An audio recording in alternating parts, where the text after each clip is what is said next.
collar size, and they run it through this computer. You should have seen that thing. Lights and bells. I'm telling you, it looked like the biggest pinball machine you ever saw. I kept waiting for it to tilt. The horoscopes. Yeah, well, they give it to me finally.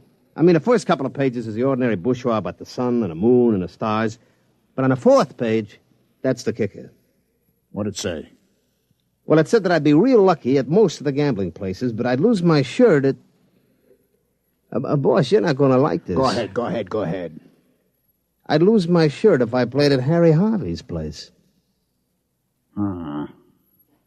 Pretty shrewd. You know, for a bunch of scientists, they're pretty smart. That isn't going to work.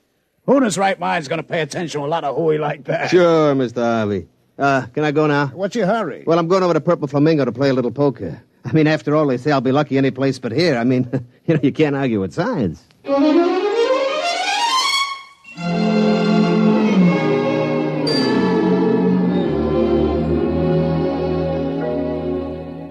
Gentlemen, I think we're on our way.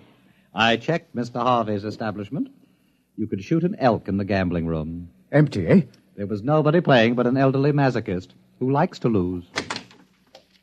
Dr. Morton, we have a visitor. Bensinger, I have asked you please to take off that confounded astrologer's hat when you come into my office. It embarrasses me. Oh, I'm sorry. But, Doctor, allow me to present Mr. Harry Harvey.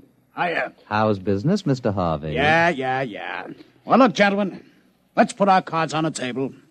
You put a hole in my pocket like I haven't had since I once ran into an honest police lieutenant in Cincinnati. I presume you've come about our horoscopes? Yeah. Let's shoot or get off the foul line. How much? I beg your pardon? How much will it take to lay off? Mr. Harvey, just a promise. What? You're on the town council, Mr. Harvey. Now, the next time the question of tourist entertainment is discussed, we want you to vote against any fireworks display. Well, sure, that's no problem, but look, I'm only one vote. Oh, don't worry, Mr. Harvey. Every one of the casino owners on the council will have his turn to be mentioned in the stars. Yeah? You going to knock us off one by one like a flight of ducks? Well, that's the general idea. I got to hand it to you. I got to take off my hat to you. Mr. Harvey, we're desperate. We cannot afford to let valuable and irreplaceable photographic plates be spoiled by fireworks. Okay, you win. But listen, here's 5 bills.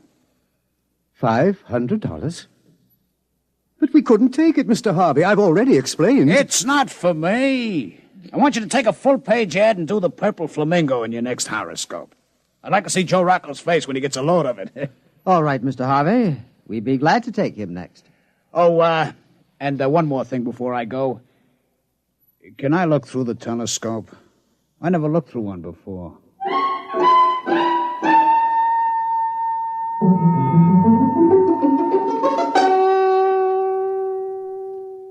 Well, that's the last of them. The Red Sands, Frankland's Paradise, the Martian Gardens, the Two Moons Club. And the Purple Flamingo. Dr. Morton, we've got them all. There will be a meeting of the town council a week from now, and after that, no more fireworks. All those beautiful stars and nebulae and not a misbegotten skyrocket to stand between us. Oh, it's beautiful. Gentlemen, I have some news for you. You have? I am in receipt of an interplanetary radiogram from our parent organization, the Harvard Observatory. Are they going to send the new mass spectroscope? Please. Morton, Earth newspapers carrying accounts of horoscopes published by your organization. Very unscientific. Harvard Board of Overseers aghast. Must stop at once. Find other solution. Signed, L.K. Bell, Director. Well, I thought Thursday was the regular day for personal message delivery. It is. Oh, Mr. Harvey. I asked Mr. Harvey to wait in the washroom. He brought the message down. Oh, sure. All of us have contacts in the radio office. We can get a hold of messages a couple of days before they clear. Did you come down to gloat over our misfortune, Mr. Harvey? No. You got my promise to help you boys, and I'll stick by you. But the rest of them, well, it's tough, fellas, but business is business. I'm afraid the fireworks will go on as usual. Thank you, Mr. Harvey. Look, what would happen if you brought all the boys out here, showed them around, and then you could offer to name a star after them or something? I'd sure like to be able to point in the sky and say, that's Harvey's star. Well, Mr. Harvey, I'm afraid any stars worth looking at with the naked eye already have names. Besides, Harvard Observatory wouldn't stand for this idea either. It would make as much sense to them as you naming a poker chip after me. But, Dr. Morton, we've got to think of something. We tried rigging up a photoelectric cell. It closes the shutter when a rocket goes up, but it cuts the exposure time too much. But if we can't get these plates, we may not be able to duplicate them for years. Why, right now they're preparing the first trip to a newly discovered planet. And the work of the observatory is necessary to ensure the success of that trip. Now, surely your colleagues will realize that, Mr. Harvey. The future of the human race is at stake. Doc, the only race those jokers are interested in takes place at Tropical Park. Look out there. They're starting the fireworks. All of them heading this way again. No. It's nothing personal. It's just that if we point them any other way, they're likely to splash people. Or maybe set something on fire.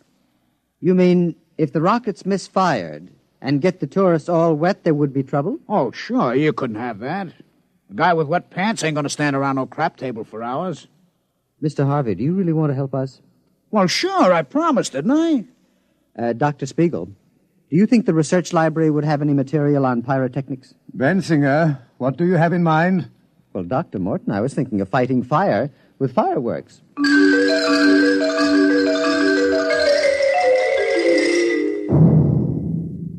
Careful with that match, Harvey. Oh, don't worry. With the oxygen around here, you need a blowtorch to light a cigarette. Have you got the rockets ready, Dr. Bensinger? Well, here they are in the launching racks. I've got all my instruments, compass, a clinometer, an azimuthal radioscope, and a blowtorch. Well, what are we waiting for? Spiegel. He's bringing the calculated trajectories from the computer. Say, I don't know if I like this. What if they miss? Or they go off too soon or something? Oh, nonsense, Mr. Harvey. You forget. We're scientists. Here are the figures, Bensinger. We double-checked them on the master computer. All right, then, let's go. They'll be starting the official fireworks any minute. Azimuth 360.3570. Check. Elevation 49.3740. Check. That's corrected for wind, velocity, temperature change, and magnetic eddy currents. Are you sure you guys know what you're doing with them skyrockets? Don't worry, Mr. Harvey. They're going to explode in the Grand Canal and get everybody in the Canal Casino all wet. You shouldn't object. After all, it's your competition. Coming up to 0 hour, Bensinger. Light the torch. 5 seconds. 4, 3, 2, 1. Fire. There they go. Oh, interesting effect. The purple color. Oh, do you like it? Yes. That was my idea. Radioactive fluorides. They're up over the town now. Hey, one of them's beginning to wobble. Oh, I can't understand that. The computer was absolutely certain. It's going over the south of town. The other one's tracking correctly on the radar. It'll hit the Canal Square. Yeah, but look, the purple one. There it goes. It hit. Looks like it's starting a fire. Hey, must have hit somebody's house. Hey, you can see it now. It's a house burning. Oh, dear, dear. There must have been a weak tube in the computer. Yeah, some guy's going to be real sore. I can see it real clear with the glasses now. That house on top of the hill there by the gecko bush. Boy, it's burning like... Mr. Harvey, what's the matter? That's my house!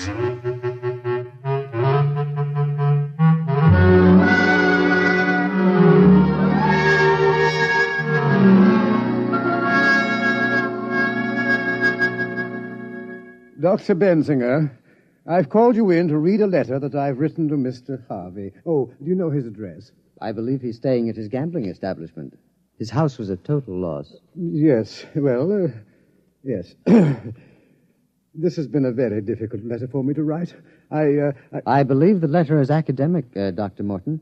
Mr. Harvey is outside. Oh, he is? With two very large gentlemen with bulging pockets. Oh, dear. Oh, dear.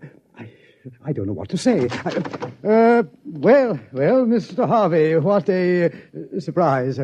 You two apes wait outside. Now, Dr. Morton, about those fireworks. I want you to know I believe in direct action. I don't like fiddling around. Well, of course not. Like the time I had some trouble with a bottom dealer from Luna City. I didn't fool around. I sent him back to the moon in a cargo rocket. With no air. How interesting. Now, about your problem. I assure you, we apologize. I mean... Apologize? That's great. I just remembered I left a few plates in a bar. I don't go away, Doctor. You're in on this, too. No, there wouldn't be room. Not for two of us. What are you talking about? Well, in a cargo rocket, especially without air. What? I'm trying to tell you. The council voted against fireworks. No, as a matter of fact, I have a very bad sinus, and no air would definitely... What? Oh, sure. We decided anything that could burn down an honest citizen's house was too dangerous. Very civic-minded, that council. But I don't understand. I kept my promise. I said I'd help you, and I did. Well, I'm terribly embarrassed. We were trying to get a collection among the staff to help you pay for your loss, but I'm afraid the total assets of the observatory wouldn't reconstruct your garage. Yeah. But we held a staff meeting, and we decided on a more permanent kind of remembrance.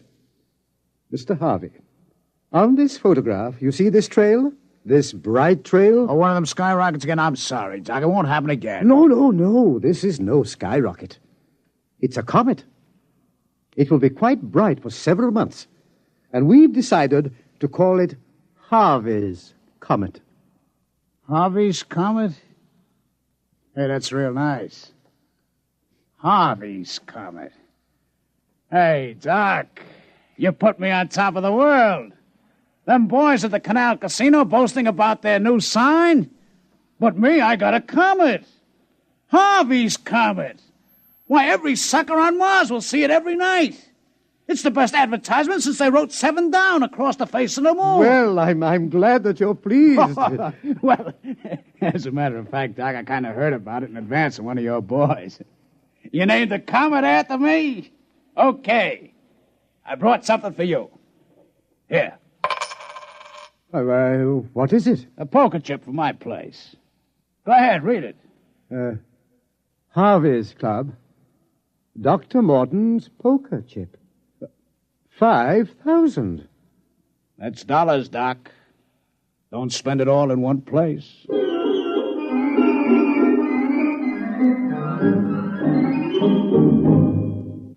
You have just heard X-1, presented by the National Broadcasting Company in cooperation with Galaxy Science Fiction Magazine. Your announcer, Fred Collins. X-1 was an NBC Radio Network production.